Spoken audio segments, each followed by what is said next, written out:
selamat pagi pemirsa di Kota Medan, Riau, Palembang, dan daerah lain di Sumatera.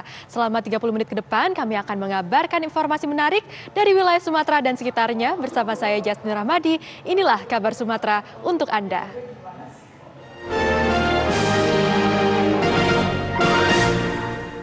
Dengan bukti-bukti yang telah dihadirkan di persidangan, sehingga pendapat ahli dalam surat tuntutan penuntut umum adalah tepat dan benar merupakan fakta hukum yang patut diakui kebenarannya. 22. Tanggapan penasihat hukum mengenai penuntut umum tidak menggunakan alat bukti secara utuh. Tanggapan tim penasihat hukum terdakwa Putri Candrawati perihal penuntut umum tidak menggunakan alat bukti secara utuh merupakan kesimpulan yang sangat naif berdasarkan pengetahuan hukum yang sangat dangkal dan kelihatan bahwa tim penasihat hukum tidak profesional dalam membela klien mereka, karena tim penasihat hukum terlihat tidak mengikuti proses persidangan yang sangat panjang secara seksama, karena senyatanya dalam proses persidangan kami jaksa penuntut umum menggunakan alat bukti yang sah sebagaimana diatur dalam pasal 184 ayat 1 KUHP, sehingga kami jaksa penuntut umum berkeyakinan bahwa terdakwa Putri Candrawati terbukti secara sah dan salah melakukan perbuatan tindak pidana sebagaimana yang kami dakwakan dan kami buktikan dalam surat tuntutan kami. Dalil tim penasihat hukum ini adalah bentuk ketidakpuasan atas tidak dipakainya beberapa alat bukti yang menurut tim penasihat hukum sangat membantu mereka dalam mengaburkan fakta dan membangun konstruksi fakta hukum yang sesat. Sebenarnya, tim penasihat hukum sudah mengetahui jawaban atas dalil mereka ini dalam pledoi mereka sendiri dan sudah menerangkan masih dalam poin yang sama bahwa pada dasarnya penuntut umum diperbolehkan untuk memilah alat bukti di mana yang dapat digunakan untuk membuktikan dakwaan maupun tuntutannya.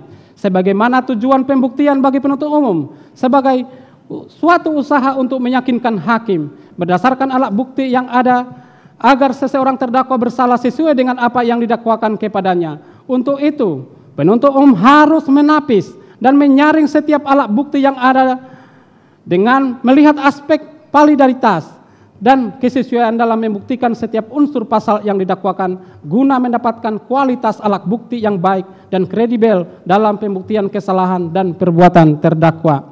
Tanggapan penasihat hukum mengenai hukum atau dakwaan primer dengan unsur-unsurnya.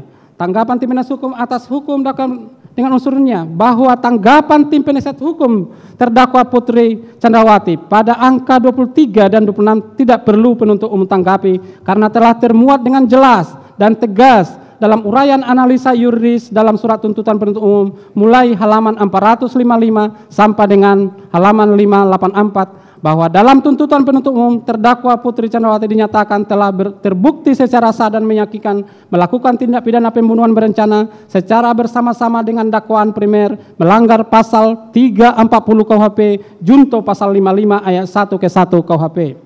Tanggapan penasihat hukum mengenai sekalipun tim penasihat hukum berpendapat terdakwa tidak terbukti secara sah dan meyakinkan, namun apabila majelis hakim berpendapat lain, kami perlu menyampaikan hal-hal yang meringankan yang sepatutnya diperhatikan dan dipertimbangkan oleh majelis hakim yang terhormat dalam memutus perkara pidana aku. Permohonan tim penasihat hukum terdakwa Putri Candrawati dalam hal ini patut dikesampingkan karena meskipun terdakwa Putri Candrawati selama persidangan bersikap sopan, akan tetapi terdakwa Putri Candrawati melakukan pengingkaran yang dituangkan dalam pledoi tim penasihat hukum maupun pledoi yang dikemukakan oleh terdakwa Putri Candrawati sendiri. Faktanya, terdakwa Putri Candrawati berbelit-belit dalam memberikan keterangan di persidangan dengan dalih lupa dan pada saat majelis menanyakan apakah dengan kejadian mengakibatkan korban Nopriansa Yosuta Barat meninggal dunia karena ditembak ada perasaan menyesal, dan atas pertanyaan majelis tersebut, terdakwa Putri Candrawati menjawab bukan penyesalan tetapi lebih kepada menjadi pelajaran hidup. Bahwa oleh karena semua dalil tim penasihat hukum terdakwa Putri Candrawati tidak berdasarkan hukum dan tidak terbukti, maka kami penuntut umum memohon kepada Ketua Majelis Hakim yang memeriksa dan mengadili perkara atas nama terdakwa Putri Candrawati agar mengesampingkan dalil-dalil yang dikemukakan dalam pledoinya dan menyatakan terdakwa Putri Chandrawati terbukti secara sah dan meyakinkan melakukan tindak pidana pembunuhan berencana secara bersama-sama sebagaimana dakwaan primer melanggar pasal 340 KUHP junto pasal 55 ayat 1 ke 1 KUHP, bahwa terhadap hal-hal lain yang termuat dalam pledoi penasihat hukum yang belum terbantahkan dalam replik penuntut umum ini, maka penuntut umum menyatakan tanggapan tim penasihat hukum dalam pledoi telah terbantahkan dalam replik ini yang merupakan satu kesatuan dengan surat tuntutan penuntut umum yang telah dibacakan pada hari Rabu tanggal 18 Januari 2023. Selanjutnya, kami serahkan sepenuhnya kepada majelis hakim yang menyidangkan perkara ini.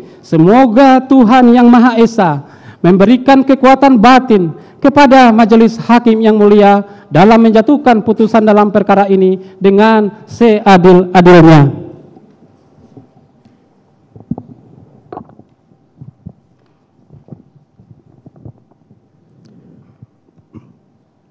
Berdasarkan keseluruhan uraian tersebut di atas, kami penuntut umum dalam perkara ini berpendapat bahwa nota pembelaan terdakwa Putri Chandrawati beserta tim penasihat hukumnya haruslah dikesampingkan. Selain itu, uraian-uraian pledoi tersebut tidaklah memiliki dasar yuridis yang kuat yang dapat digunakan untuk menggugurkan tuntutan penuntut umum. Berdasarkan hal tersebut di atas, penuntut umum memohon kepada majelis hakim yang memeriksa dan mengadili perkara ini untuk: 1. Menolak seluruh pledoi dari tim penasihat hukum terdakwa Putri Chandrawati dan pledoi dari terdakwa Putri Chandrawati. 2. Menjatuhkan putusan sebagaimana diktum tuntutan penuntut umum yang telah dibacakan pada hari Rabu tanggal 18 Januari 2023. Demikian replik penuntut umum atas pledoi dari tim penasihat hukum terdakwa Putri Chandrawati dan pledoi terdakwa Putri Chandrawati yang telah kami bacakan dalam persidangan hari ini, Senin, tanggal 30 Januari 2023. Selanjutnya, kami menyerahkan sepenuhnya kepada majelis hakim yang mulia untuk memutuskan perkara ini dengan seadil-adilnya. Sekian, terima kasih.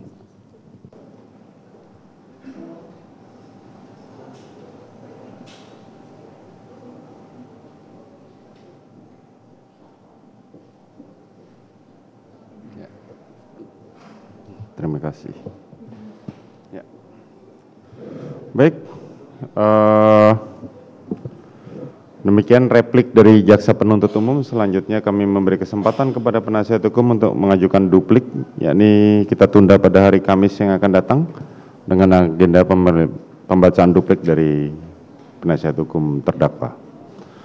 Selanjutnya pada terdakwa Putri Chandrawati diperintahkan untuk kembali ke dalam tahanan.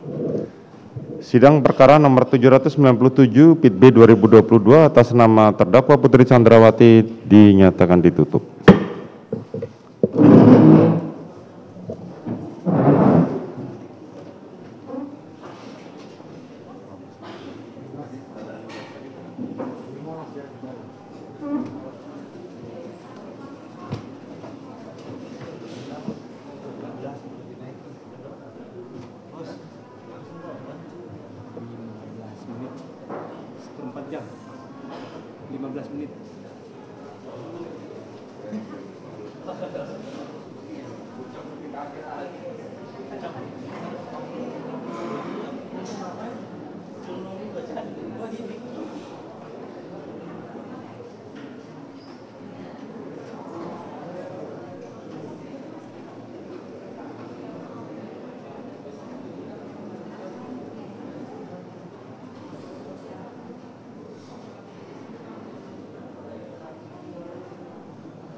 Kabar Sumatera akan kembali dengan sejumlah kabar menarik lainnya usai jeda.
Dengan demikian, penuntut umum menilai dengan ajaran kesalahan psikologis tersebut, maka sikap batin subjektif pelaku yang menentukan dapat tidaknya seseorang dikatakan bersalah melakukan suatu tindak pidana yang juga dikemukakan oleh Simon akan membuat keterangan psikiater inilah yang menjadi tombak mengenai pertanggungjawaban dari seseorang yang melakukan tindak pidana, sehingga demikian bertentangan dengan sistem pembuktian negatif bedelik bewis teori yang dianut dalam hukum acara pidana di Indonesia, yang secara kontrario diatur bahwa hakim tidak boleh menjatuhkan pidana kepada seorang kecuali apabila dengan sekurang-kurangnya 2 alat bukti yang sah ia memperoleh keyakinan bahwa suatu tindak pidana benar-benar terjadi dan bahwa terdakwalah yang bersalah melakukannya, sebagaimana diatur dalam pasal 183 KUHP, sehingga berdasarkan pengaturan tersebut terlihat bahwa keterangan ahli sebagai alat bukti sebagaimana disebut dan diatur dalam pasal 1 angka 28, pasal 184 ayat 1 huruf B dan pasal 186 KUHP merupakan alat bukti yang kekuatan pembuktian bebas, yang juga dituturkan oleh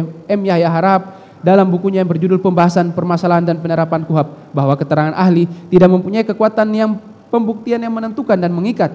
Keterangan ahli bersifat fris bewis krah atau tidak mengikat, karena ahli dalam memberikan keterangannya terbatas pada kemampuan dan keilmuannya yang kemudian diserahkan kepada hakim, sehingga tidak dapat dikatakan mempunyai kekuatan pembuktian yang sempurna. Pasal 183 ayat 2 KUHP kemudian lebih lanjut mengatur bahwa keterangan ahli tidak cukup membuktikan kesalahan terdakwa apabila tidak didukung oleh alat bukti yang lainnya. Alat bukti keterangan ahli tidak mempunyai nilai kekuatan pembuktian yang mengikat dan menentukan. Dengan demikian nilai kekuatan pembuktian keterangan ahli sama dengan nilai kekuatan yang melekat pada alat bukti keterangan saksi, yaitu mempunyai nilai kekuatan pembuktian bebas atau free bewis krah. Hakim bebas menilainya dan tidak terikat kepadanya. Namun, penilaian hakim ini harus benar-benar bertanggung jawab atas landasan moral demi terwujudnya kebenaran sejati dan demi tegaknya hukum serta kepastian hukum. Dari uraian argumentasi di atas dapat dilihat bahwa ajaran kesalahan psikologis sebagaimana didengung-dengungkan oleh tim penasihat hukum tidaklah sesuai dengan konsep hukum pembuktian yang ada di Indonesia, karena dengan digunakannya ajaran kesalahan, maka dalil penasihat hukum terdakwa Richard Eliezer Pudiang Lumiu harus dikesampingkan. Dilanjutkan. 4. Dalil tim penasihat hukum terdakwa sebagaimana tertuang dalam poin 107 pledoi halaman 46 yang menyatakan, sehingga tidak mengherankan penerapan dari ajaran kesalahan normatif deskriptif seringkali membawa kepastian hukum yang tidak berkeadilan, yang berpotensi membuat kondisi lembaga pemasyarakatan yang kapasitasnya hanya 132.000 orang menjadi sesak dan penuh karena dihuni oleh 280.000 warga binaan, belum termasuk terusan Polri. Dalil pledoi penasihat hukum terdakwa Richard Eliezer Pudiang Lumiu adalah tidak tepat serta sangat klise dan lemah dalam berlogika, serta merupakan dalil yang sangat subjektif, tidak dapat divalidasi kebenarannya dan mudah dipatahkan karena tidak disertai dengan adanya bukti ilmiah yang menjelaskan adanya kausalitas antara penggunaan ajaran kesalahan normatif deskriptif dengan kondisi lembaga pemasyarakatan yang menjadi penuh sesak karena over capacity, serta tidak adanya bukti ilmiah yang dapat membangun argumentasi yuridis dalam penggunaan ajaran kesalahan psikologis akan dapat menurunkan kondisi over capacity dalam lembaga pemasyarakatan di Indonesia, sehingga dalil tim penasihat hukum yang meminta dipertimbangkannya ajaran kesalahan psikologis pada diri terdakwa Richard Eliezer Pudiang Lumiu haruslah dikesampingkan. 5. Terdakwa berada dalam pengaruh daya paksa sebagaimana dimaksud pasal 48 KUHP, sehingga perbuatan terdakwa Richard Eliezer Pudiang Lumiu tidak dapat dipertanggungjawabkan secara pidana yang dinyatakan pada pledoi tim penasihat hukum halaman 33. Dalil pledoi penasihat hukum terdakwa Richard Eliezer Pudiang Lumiu adalah tidak tepat dan prematur. Penasehat hukum berkesimpulan sendiri dengan mengatakan terdakwa Richard Eliezer Pudiang Lumiu berada dalam pengaruh daya paksa sebagai dimaksud dalam pasal 46 KUHP. Penasehat hukum tidak memperhatikan fakta hukum yang sudah tidak dapat terbantahkan lagi. Terdakwa Richard Eliezer Pudiang Lumiu bersedia untuk menembak korban Nopriansa Yosua Huta Barat ketika diminta oleh saksi Perdisambo untuk menembak korban Nopriansa Yosua Huta Barat yang akan dilaksanakan di rumah dinas Duren 346, hingga pada akhirnya terdakwa Richard Eliezer Pudiang Lumiu menembak korban Nopriansa Yosua Huta Barat saat mendengar permintaan saksi Perdisambo dengan kata-kata, "Woi, kau tembak cepat, cepat, woi, kau tembak." lalu terdakwa Richard Eliezer Pudium Lumiu menembak korban Nopriansa Yosua Barat hingga terjatuh, mengerang kesakitan, yang mana tembakan terdakwa Richard Eliezer Pudium Lumiu yang mengenai dada korban Nopriansa Yosua merupakan salah satu penyebab kematian. Berdasarkan fakta hukum tersebut tidak dapat adanya paksaan atau daya paksa yang dapat digolongkan sebagai alasan pembenar maupun alasan pemaaf, sehingga tepatlah pendapat Simon yang mengemukakan opermah itu dapat berupa keadaan terpaksa secara fisik dan keadaan terpaksa secara psikis. Secara fisik itu dapat terjadi karena paksaan yang dilakukan oleh orang ketiga, misalnya dengan memegang tangan orang yang dipaksa untuk menandatangani sepucuk surat di dalam kejahatan pemalsuan surat. Selanjutnya, misalnya dengan dirampasnya kemerdekaan seseorang yang dipanggil sebagai saksi, termasuk pula ke dalam suatu perbuatan yang dilakukan karena terpaksa disewakan bekerjasama kekuatan alam. Misalnya, seseorang terpaksa pulang dalam keadaan telanjang karena pakaiannya yang diletakkan di tepi sungai ketika mandi telah hilang ditebakan oleh angin yang tiba-tiba bertiup dengan sangat kencangnya. Keadaan terpaksa secara psikis ini terjadi misalnya jika orang yang memakai kekerasan atau ancaman kekerasan itu membiarkan orang yang dipaksa untuk tetap bebas secara fisik dan juga bebas untuk tidak melakukan sesuatu sesuai dengan yang dikehendakinya. Akan tetapi kekerasan atau ancaman kekerasan itu mempunyai pengaruh yang demikian rupa sehingga sangat mempengaruhi keputusan dan kehendak dari seseorang yang dipaksanya itu.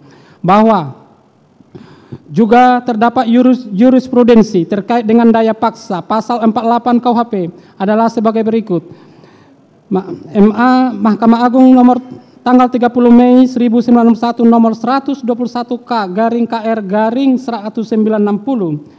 Keberatan penuntut kasasi yang mengatakan bahwa pelanggaran yang telah dilakukannya itu adalah karena terpaksa, yaitu karena terdorong oleh perasaan pribadinya, yaitu setelah ia mengangkat penumpang maksimum yang terdiri dari orang-orang biasa, ia memperbolehkan seorang anggota tentara untuk naik yang ia kenal petugas di daerah itu, dan anggota tentara itu juga tidak dipungut bayaran. Tidaklah dapat dibenarkan karena keberatan tersebut bukanlah dorongan yang bersandar pada rasa pribadi penuntut kasasi dan merupakan paksaan termasuk di dalam pasal 48 KUHP, sehingga perbuatan penuntut kasasi tetap merupakan tindak pidana. Dan Hokrat 21 Mei 1916 NJ 1918 halaman 651 W10293 28 April 1930 NJ 1920 1140 April 1938 1939 nomor 939 yang berbunyi dengan mengemukakan satu-satunya alasan bahwa tertuduh telah melakukan perbuatan yang dapat dihukum itu karena mendapat perintah dari orang tuanya atau majikannya, tidaklah mengesahkan alasan tertuduh bahwa ia telah berbuat karena opermah. Apabila dihubungkan antara fakta hukum yang dikemukakan oleh terdakwa Richard Eliezer Pudihang Lumiu dengan pendapat ahli dan jurisprudensi di atas, keterangan dari terdakwa Richard Eliezer Pudihang Lumiu tersebut belum cukup untuk membuktikan bahwa penembakan tersebut dilakukannya dalam keadaan terpaksa secara psikis. Bahwa dalam keadaan terpaksa secara psikis terjadi jika orang memakai kekerasan atau ancaman kekerasan, membiarkan orang yang dipaksa untuk tetap bebas secara fisik dan juga bebas untuk tidak melakukan sesuatu sesuai dengan apa yang dikehendakinya. Akan tetapi kekerasan atau ancaman kekerasan itu mempunyai pengaruh yang sedemikian rupa bahwa yang perlu digarisbawahi dari pendapat tersebut adalah adanya paksaan dalam bentuk kekerasan atau ancaman kekerasan dari orang yang memaksa dan mempunyai pengaruh yang sedemikian rupa. Bahwa dari keterangan terdakwa Richard Eliezer Pudihang Lumiu tidak tergambar adanya paksaan baik dalam bentuk kekerasan maupun ancaman kekerasan yang mempunyai pengaruh demikian rupa dari saksi Perdisambo yang mengakibatkan terdakwa Richard Eliezer Pudihang Lumiu dalam keadaan tertekan secara psikis sehingga langsung mengiyakan perintah dari saksi Perdisambo tersebut bahwa teriakan Perdisambo dengan kata-kata, "Woi, kau tembak, cepat, cepat kau tembak," juga tidak termasuk paksaan baik dalam bentuk kekerasan maupun ancaman kekerasan yang mempunyai pengaruh demikian rupa yang dapat mengakibatkan terdakwa Richard Eliezer Pudihang Lumiu dalam keadaan tertekan secara psikis. Dengan demikian, dalil-dalil penasihat hukum harus dikesampingkan. Berdasarkan keseluruhan uraian tersebut di atas, kami tim penuntut umum dalam perkara ini berpendapat bahwa pledoi tim penasihat hukum haruslah dikesampingkan karena uraian-uraian pledoi penasihat hukum tidak memiliki dasar yuridis yang kuat yang dapat digunakan untuk menggugurkan surat tuntutan penuntut umum. Berdasarkan hal-hal tersebut di atas, penuntut umum memohon kepada majelis hakim yang memeriksa dan mengadili perkara ini untuk 1. Menolak seluruh pledoi dan dari tim penasihat hukum terdakwa Richard Eliezer Budiang Lumiu. 2. Menjatuhkan putusan sebagaimana diktum tuntutan penuntut umum yang telah dibacakan pada hari Rabu tanggal 18 Januari 2023. Demikian replik penuntut umum atas pledoi penasihat hukum terdakwa Richard Eliezer Budiang Lumiu yang telah kami bacakan dalam persidangan hari ini, Senin tanggal 30 Januari 2023. Selanjutnya, kami menyerahkan sepenuhnya kepada majelis hakim yang mulia untuk memutuskan perkara ini dengan seadil-adilnya. Sekian, terima kasih.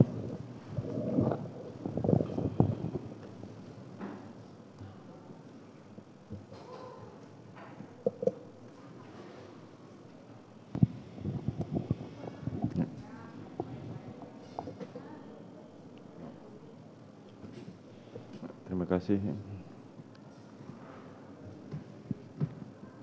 Baik, selanjutnya kami memberikan kesempatan kepada penasihat hukum untuk menanggapi replik dari penuntut umum dan kami akan tentukan pada hari Kamis yang akan datang untuk dupliknya.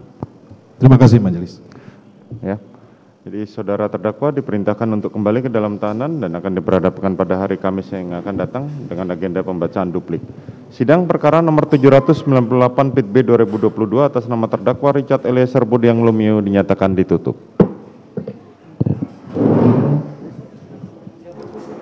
Pemirsa, kami akan kembali hadir dengan sejumlah kabar menarik lainnya. Tetap bersama kami.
Nah, Bang, ini duriannya yang rasanya pahit atau manis nih? Pahit. Ini yang pahit ya? Yang pahit, ya. Yang agak kuning-kuningan. Ini manis, dia kering, kuning. Oke, berarti ini ada dua varian yang pahit dan manis. Oke, ya halo pemirsa, hari ini saya sedang berburu kuliner khas Medan, apalagi kalau bukan buah durian. Nah, di Medan ini ada banyak sekali varian rasa durian, ada yang jenis pahit, manis, dan berbagai macam. Nah, saat ini saya sedang berada di salah satu kedai durian yang memang cukup terkenal di kota Medan, yaitu Durian Ucok. Nah, di depan saya ini pemirsa, sudah ada dua jenis durian yang katanya sih ini rasanya manis dengan tekstur yang sedikit kering, dan ini adalah durian dengan rasa pahit yang memang ini lebih digandrungi di kota Medan dengan warnanya sedikit kekuning-kuningan. Nah, seperti apa kira-kira rasanya? Langsung aja saya mau cobain. Namun, sebelum Anda menyantap durian Medan, jangan salah pilih untuk menemukan durian yang lezat. Kalau memilih durian yang bagus, biasanya harum, wangi dia, harum dan segar buahnya. Kayaknya seperti yang baru nyampe, dia harum, itu buka aja, itu pasti bagus. Kalau di Medan, varian rasanya ada 3 macam, manis, legit, dan pahit. Nah, tapi biasanya orang-orang yang dari Jawa biasa suka manis, legit. Kalau yang Medan biasanya suka yang pahit. Tergantung selera orang aja, yang mana selera orang. Wow, nah ini dia pemirsa, durian yang punya cita rasa pahit. Nah, saya akan coba nih, kira-kira gimana sih rasanya.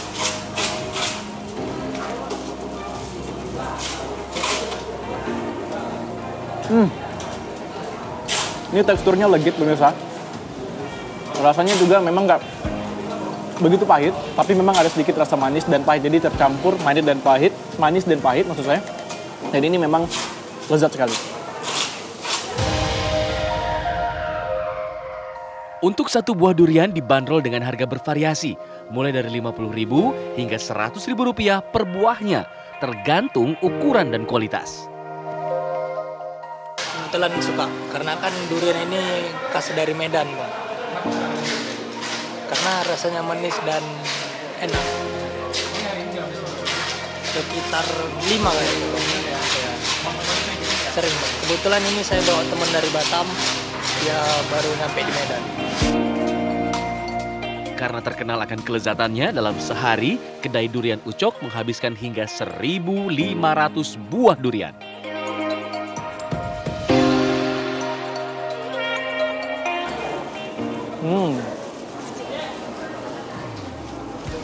Nah pemirsa bagaimana? Pasti Anda tergiur kan lihat saya makan durian. Nah ini saya cobain durian yang jenis rasa manis. Nah nih dengan teksturnya yang sedikit berwarna kuning ya. Nah pemirsa yang begitu, saya mau pantun dulu nih untuk pemirsa di rumah. Sungguh cantik si anak perempuan, makin cantik pakai perhiasan. Kalau Anda berkunjung ke Medan, jangan lupa cobain durian. Nah ini dia.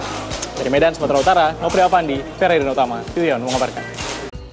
Demikian kabar Sumatera hari ini pemirsa, saya Jasmine Rahmadi mewakili kru yang bertugas, pamit undur diri, terima kasih dan sampai jumpa.